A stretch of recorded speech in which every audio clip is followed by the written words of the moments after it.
Hello everyone, so this is me Parthana. So basically ইয়াত মই চাব গৈ আছোঁ যে আপোনাৰ নৱেম্বৰ মাহৰ এনাৰ্জি কেনেকুৱা আৰু ইয়াত মই খুব ধুনীয়া এনাৰ্জি দেখি আছোঁ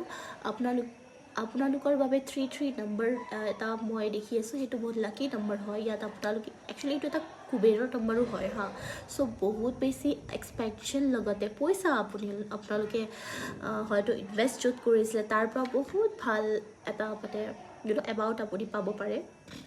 লগতে বহুতে যদি সোলমেটৰ কাৰণে ৱেইট কৰি আছে এটা সোলমেট কানেকশ্যন আপোনালোকে পাব পাৰে নৱেম্বৰ মাহত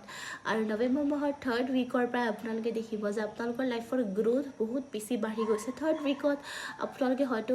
কাৰোবাৰ বিয়াতো যাব পাৰে ইয়াত মই শ্বপিঙৰ এনাৰ্জিও দেখি আছোঁ বহুত বেছি নিজক লৈ ধ্যান দেখি আছোঁ নিজৰ কাৰণে কষ্ট নিজকে পেপমাৰ কৰাই সকলোবোৰ মই ইয়াত দেখি আছোঁ আৰু লগতে মই ইয়াত দেখি আছোঁ আপুনি বহুত বেছি নলেজ গেইন কৰি আছে ঠিক আছে আৰু সোশ্যাল মিডিয়া ইমান ইউজ কৰা মই দেখা নাই অলপমান ইগো এৰেগেন্স আহিব পাৰে আপোনালোকৰ মাজত যেহেতু ইমান ভাল ভাল বস্তু হ'ব পাৰে সো নিজকে গ্ৰাউণ্ডেড ৰাখিব নিজৰ এনাৰ্জি সিকিউৰ কৰি ৰাখিব লগতে মই ইয়াত এইটো পাই আছোঁ যে এটা নিউ ষ্টাৰ্ট ওকে আৰু এইটো বহুত ক্ষেত্ৰত আপোনাৰ কেৰিয়াৰক লৈ হ'ব পাৰে লেট মি চেক হা মাইণ্ডৰ পৰা আপোনালোকে নিজকে এটা মাইণ্ড কণ্ট্ৰল কৰাটো সকলোতকৈ ডাঙৰ কথা নিজৰ মাইণ্ড কণ্ট্ৰল কৰিব জানিলে আপোনালোকে সকলোবোৰ বস্তু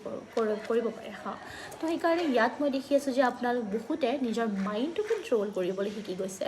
আৰু এই মাইণ্ডটো কণ্ট্ৰল কৰিবলৈ আপোনালোকৰ নিজৰ এক্সপিৰিয়েঞ্চে আপোনাক শিকাইছে চ' মই ইয়াত বহুত ভাল এনাৰ্জি দেখি আছোঁ নৱেম্বৰ মাহটো সকলোৰে বাবে মধুময় হওক ধন্যবাদ